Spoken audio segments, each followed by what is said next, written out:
10 लक्षण साधना शुरू करने से पहले ये वीडियो एक बार अवश्य देख ले। जय जिनेंद्र दोस्तों, स्वागत है आपका लाइव टॉक्स विद कहानी पर। 10 लक्षण पर्व हम सबके लिए एक पावन अवसर है। इस समय हम न सिर्फ अपने शरीर को बल्कि अपने मन, वचन और काया को भी पवित्र करने का संकल्प लेते हैं। लेकिन अक्सर ऐसा होता है कि उपवास के दौरान शारीरिक कमजोरी या मानसिक चंचलता हमारी साधना में विघ्न डाल देती है। और यही कारण है कि इस वीडियो को आप अंत तक जरूर देखें, चाहे आप उपवास कर रहे हो या नहीं, क्योंकि यहाँ मैं आपको बताऊंगी ऐसे आसान और नेचुरल उपाय जो न केवल उपवास को सहज बनाएंगे बल्कि मन और शरीर को शांत रखने में भी मदद करेंगे। तो आइए शुरू करते हैं। उपवास से पहले और उपवास के दौरान कैसे रखें मन और शरीर को शांत। उपवास से पहले की तैयारी सबसे जरूरी है, क्योंकि सही तैयारी से आपका उपवास न केवल सहज होगा बल्कि एक सुंदर साधना का अनुभव बनेगा। पहला कदम, सात्विक भोजन की तैयारी। उपवास के कुछ दिन पहले का भोजन बहुत महत्वपूर्ण है, इसलिए जरूरी है कि आप उपवास के कुछ दिन पहले से ही हल्का और सात्विक भोजन ग्रहण करें। तले भुने, मसालेदार और भारी भोजन से बचें, क्योंकि अधिक भारी भोजन लेने से आपको आने वाले दिनों में परेशानी हो सकती है और उपवास कठिन लग सकते हैं। साथ ही जरूरी है पर्याप्त मात्रा में पानी अवश्य पिए, ताकि शरीर में पानी की कमी ना हो। और पर्याप्त नींद अवश्य ले, क्योंकि थका हुआ और तनावग्रस्त शरीर साधना में साथ नहीं देता। दूसरा कदम, मन की शांति। किसी भी साधना से पहले ये बात जरूरी है कि हम मन को राग द्वेष से मुक्त करें। इसलिए जिनसे भी आपको कोई मनमुटाव या कटुता है उनसे क्षमा मांगे, क्योंकि मन में किसी के प्रति बैर या कसाय रहेंगे तो हमारी साधना अधूरी रह जाएगी। तीसरा कदम, लेन देन और व्यापार। व्रत शुरू करने से पहले जितना संभव हो अपने लेन देन और व्यापार कार्यों को पूरा करें, ताकि उपवास के दौरान आपका ध्यान धन, व्यापार या किसी बकाया लेन देन में न उलझे। ये छोटे छोटे विकल्प भी साधना में बड़ा विघ्न डाल देते हैं।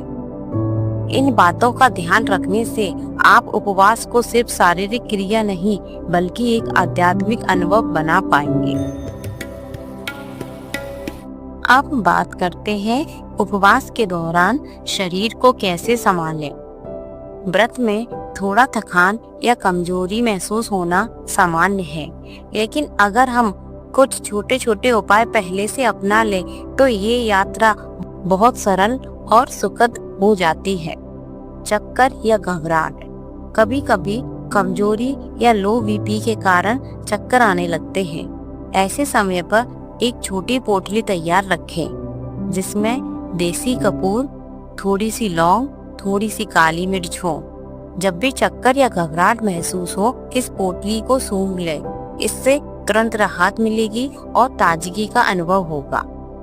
गर्मी से बेचैनी। कभी कभी गर्मी बढ़ने से भी मन घबराने लगता है।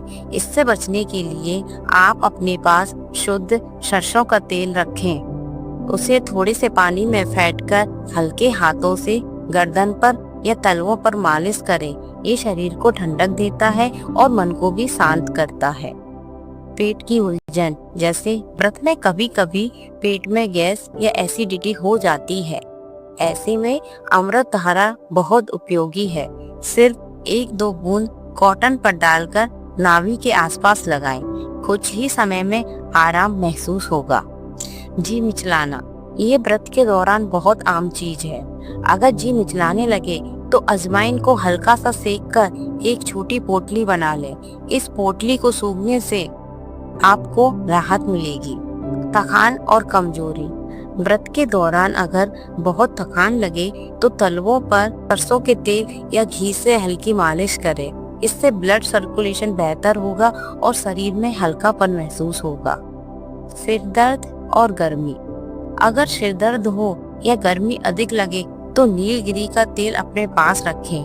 कॉटन पर 1-2 बूंद डालकर सूंघे या कपड़े पर लगाकर पास में रखें। इससे आपको यकीनन राहत मिलेगी।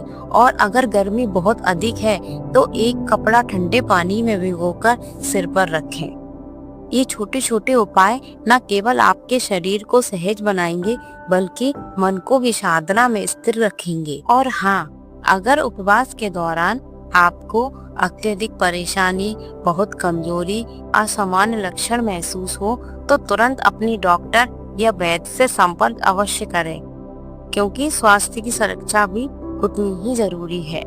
तो ये थे कुछ सरल उपाय जो आपकी उपवास को अधिक सहज और साधना को अधिक गहरा बना सकते हैं। याद रखें, उपवास सिर्फ भोजन का त्याग नहीं, ये हमारे राग, द्वेष, अहंकार और कसायों का भी त्याग है। जब मन और शरीर संतुलित होते हैं तभी उपवास का सच्चा फल मिलता है। अगर आपको ये वीडियो उपयोगी लगी हो तो लाइक करें, अपने मित्रों और परिवारजनों के साथ अवश्य शेयर करें और ऐसे ही जैन धर्म से जुड़े सुंदर विचारों के लिए चैनल लाइफ टॉक्स विद कहानी को सब्सक्राइब अवश्य करें। आपकी साधना सफल और मंगलमय हो।